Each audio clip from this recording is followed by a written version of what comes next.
Qu'est-ce qui t'a inspiré à faire cette transcription du livre de Georges-Émile Tanguay?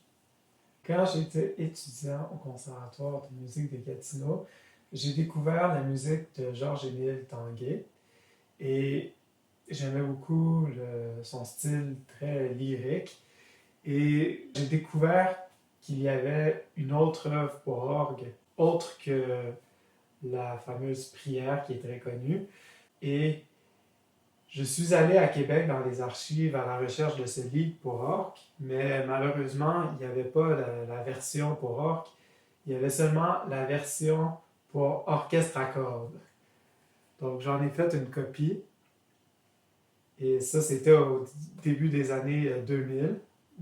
J'en ai fait une copie dans le but d'en faire une transcription pour un peu retourner à la source de cette œuvre. Mais j'ai jamais achevé le projet.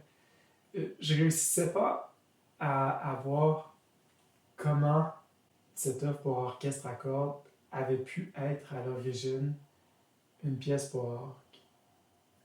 Puis, qu'est-ce qui a fait que tu as été capable de le faire maintenant, en 2020?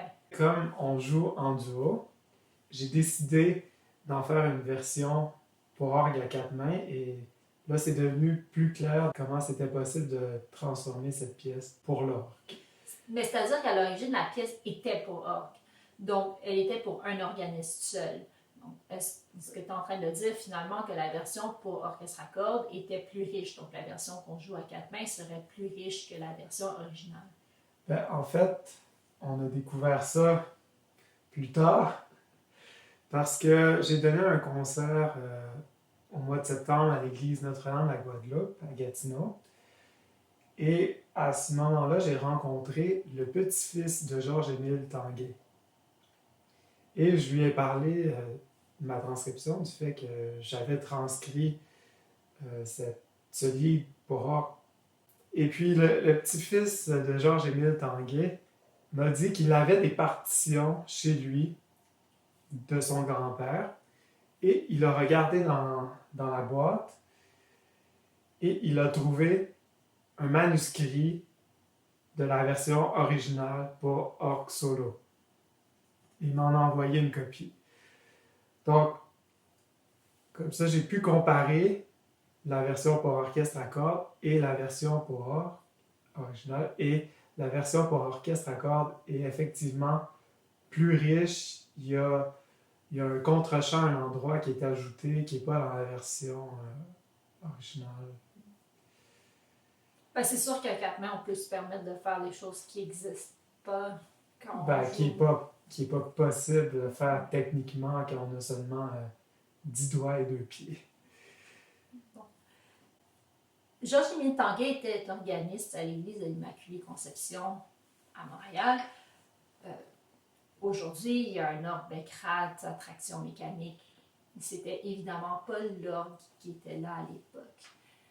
À l'époque de Georges-Émile Tanguay, est-ce qu'on sait ce qu'il y avait comme orgue? Oui, c'était un orgue des années 10, construit par Casalan Frères. Puis cet orgue a été déménagé à différents endroits et il a abouti à la cathédrale de Trois-Rivières et il a été reconstruit par les orgues Les Tournois. C'est une œuvre qui est évidemment romantique. On ne peut pas nier, puis on ne peut pas nier l'influence de l'époque non plus. Mais c'est une œuvre qui est quand même très dense harmoniquement, qui a beaucoup de chromatisme. Même il y a des endroits où le chromatisme a presque une certaine dureté. Est-ce qu'on peut penser que c'est post-romantique, voire même début du modernisme, ou c'est quand même si franchement romantique? Ah oui, je pense que c'est post-romantique, mais on dit que les organistes, les compositeurs organistes sont toujours un peu en retard sur leur temps, peut-être un peu plus traditionnaliste. Georges-Émile Tanguay a étudié entre autres avec Louis Vierne à Paris et on sent le langage de Louis Vierne dans cette œuvre.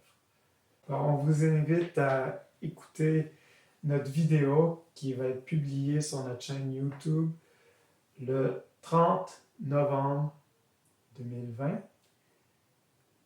Donc, ça va être enregistré virtuellement à partir de notre salon. Et comme pour les vidéos précédentes, on a l'intention de vous faire voyager. Cette fois-ci, on reste à Montréal, mais on voyage dans le temps.